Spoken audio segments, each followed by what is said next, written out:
job title, technical liaison, was one that I entirely created, fabricated out of thin air, because at IBM we have to have titles, and all the interesting ones they wouldn't allow. So technical liaison basically means that I get to talk about technology. And today I want to talk about two of my favorite topics. The first one is Star Wars, and the second topic that I want to talk about is Bluemix. I'm actually going to very lightly touch on both of those because, you know, I appreciate some of you are desperate for coffee and you want to see people using the force. So I may skip over this a little bit quickly today, but I do have a session later if you want to do some deep dive into Bluemix specifically. Yes, as a giant geek and a big nerd, there are certain things that I've done in my life, and one of them was reading science fiction. And this quote by Sir Arthur Charles Clarke, who passed away a few years ago, he was a science fiction writer. And one of the things I always found interesting, and this phrase stuck with me and has continued to stick with me while I've had my career at IBM, which is, any sufficiently advanced technology is indistinguishable from magic. And I think one of the things that has struck me in recent times is that science fiction used to be so far ahead of technology. When Star Wars came out originally in the 70s, the technology was inspiring and crazy and the wildest dreams of the science fiction writers. But one of the things that has changed is more and more modern television and movies that are based in science fiction. A lot of us technical people, we're looking at that and saying, hey, we can go and create that technology. The Expanse is the title of a new HBO science fiction drama set 50, 60 years in the future. But a lot of us are looking at it and going, we could probably create that now, bar the whole, you know, spaceships and all of that.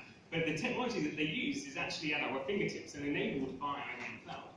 So when I look at scenes from the original Star Wars films where Luke is learning to use the Force, thinking about how technology can blur the lines between magic and science and technology, it became pretty obvious to me that I wanted to do this. Maybe not the handstand and maybe not the flying things, but I wanted to use the Force. In fact, as a child, one of the things that I did was, after watching these films, I would stare at a car for way too long. And I did that more than once as well. I will happily admit that I did that more than once and for way too long. But that awe-inspiring feeling of, you know, wouldn't it be amazing if this magic really existed?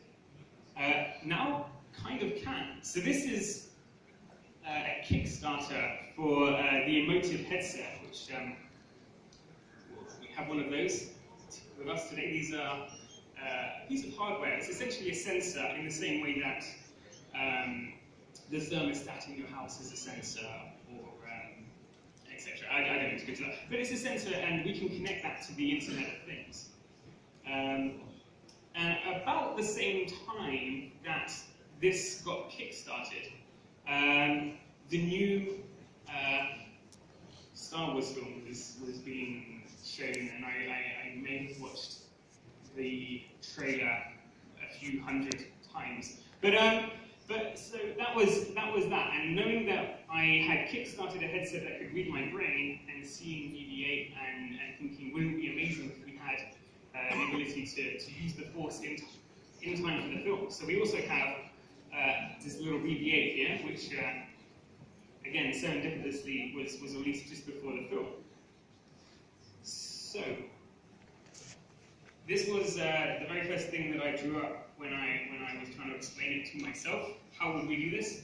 Well, we would take our headset that uses Bluetooth, connect it to a machine, connect it to IBM Cloud, using IBM's Watson Internet of Things platform, transform that message from whatever's going on in my brain, assuming that something was going on in my brain, and pushing that to BB-8 using Bluemix to get him to move.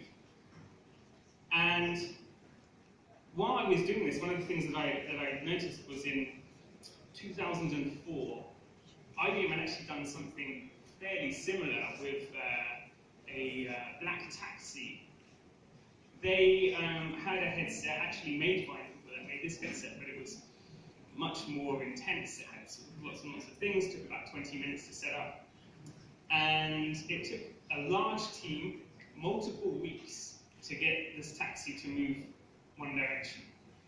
And the way in which I describe creating this solution, because IBM Cloud was in the middle, and IBM's IoT Watson platform, with its vast libraries across multiple programming languages, existed as a turnkey solution, as in something you can just plug into.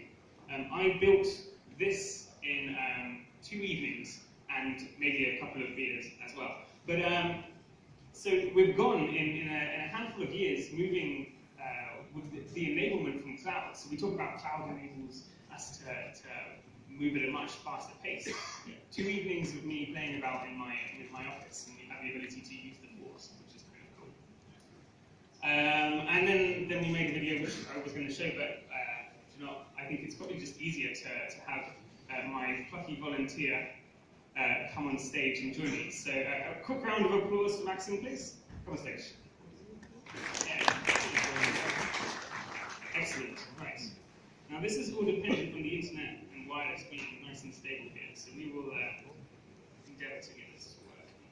But the first thing that we need to do is get our headset on your head. So we'll turn it on.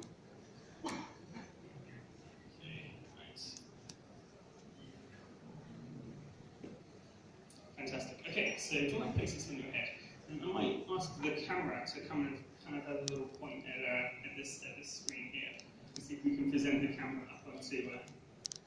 Okay, so can we do it onto? Yeah, he looks great. Can we do it onto the technology, onto the laptop, please? So here. Excellent. Okay, so this is the software that's running.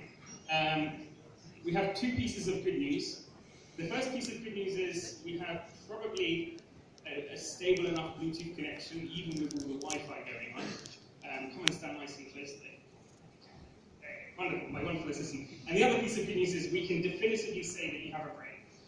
So, what we will do is just otherwise that might get very uncomfortable very quickly. And that looks great. So the first thing that we need to do is get a baseline reading of you in this room. And so every single room that you walk into, the sights, the sounds, the smells are all processed by your subconscious. And while this is as close to the force as we can make it, we actually need to understand our brains in each room so that we can take away that subconscious noise, because the next thing we're going to ask Maxim to do is think of a very, very specific thought. Not yet. What I'll ask him to do is think about something very visual, and then what we will do is when we recognize that command, we'll publish off to IBM Cloud and transform that into a message for BB8. So, are you ready? Yeah. He doesn't sound confident, but we will see. Okay, so in 3, 2, 1, think of.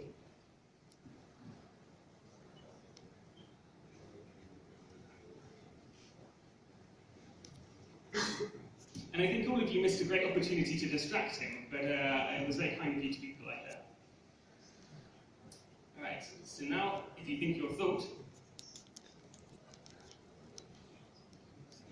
there we go. So hopefully you can see the power going up and the square moving backwards. That way we know that we're picking up on that.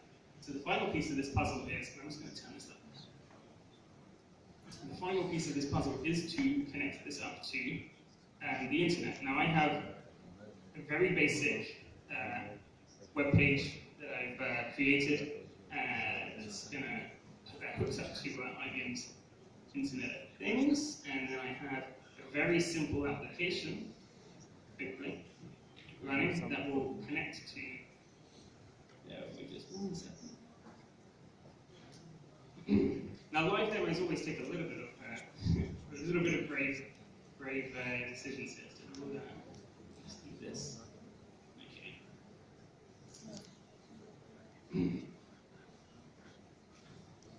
So, hang on. In theory, we should be about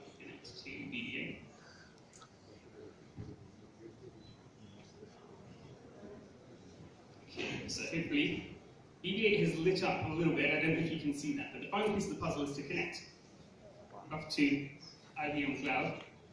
And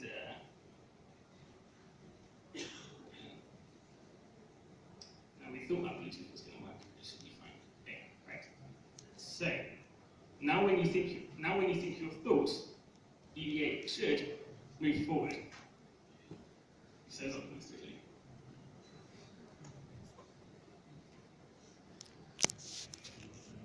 Ooh, pressure's on now, isn't it? How are you feeling? Feeling a bit nervous. Okay, hang on. We'll make it a little bit easier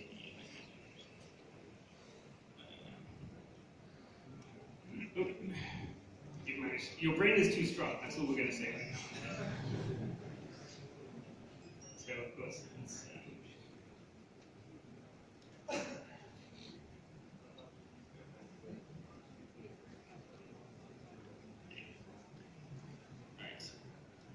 So I can see that you are still connected, but I can see that we're getting some interference. So I'm going to make it a little bit easier for you. And now, thankfully, just double check we're still connected to the internet. Yeah, we are. Now, when you think your thought, EB8 should move.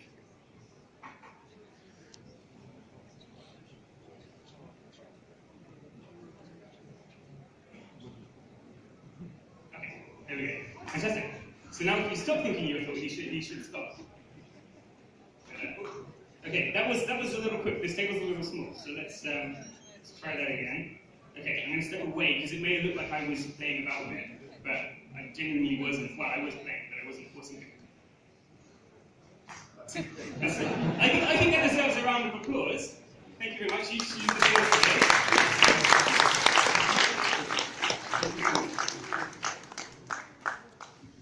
So, one of the reasons I constantly get asked this is, why did you do this? Well, the first obvious answer is because it's fun. Hopefully that was a bit of fun. And actually, what I'll do at lunchtime, I'll set this up. And if anybody wants to do it for themselves to prove that I didn't pay him to pretend, then you're more than welcome to come and do that. So I'll be around during the lunch break as well, and you're welcome to come and ask conversations. So the first thing we did was because it's fun.